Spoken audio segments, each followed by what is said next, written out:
नमस्कार. मी योगेश चौधरी. आज आपण काही झाडांची माहिती घेणार आहोत. आपल्या कोपा फाउंडेशन मार्फत दरवर्षी आपण नवीन झाडं तयार करतो आणि पावसाळ्यामध्ये त्याचं वितरण करतो. तर पुढच्या पावसाळ्यात वितरण करण्याच्या आधी हे एक थोडं प्राथमिक माहितीचे काही व्हिडिओज तयार करतोय.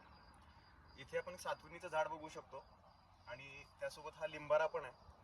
पण या दोन झाडाच्या ऐवजी मला एका वेगळ्या झाडाची आज तुम्हाला माहिती सांगायची आहे. ते म्हणजे रामकाठ बाभूळ. तर तुम्ही इथे बघू शकता, या दोन्ही झाडांसाठी आपण ज्या पिशव्या वापरलेल्या आहेत या 6x8च्या मोठ्या पिशव्या आहेत. पण नेमकं माझ्याकडनं असं झालं की रामकाठ बाभळीच्या बिया या छोट्या पिशवीमध्ये टाकण्यात आल्या. जेव्हा तुम्ही छोटी पिशवी वापरता त्याची मूळ ही बाहेर येऊन जमिनीमध्ये जाते आणि या झाडाबद्दल तुम्ही बघू शकता, साधारण जेवढी झाडाची उंची आहे तेवढीच त्याच्या मुळीची पण उंची झालेली आहे. तर ही चूक जास्तीत जास्त तुम्ही टाळा. जी झाडं मोठी होऊ शकतात त्यांना मोठ्या पिशव्या वापरा.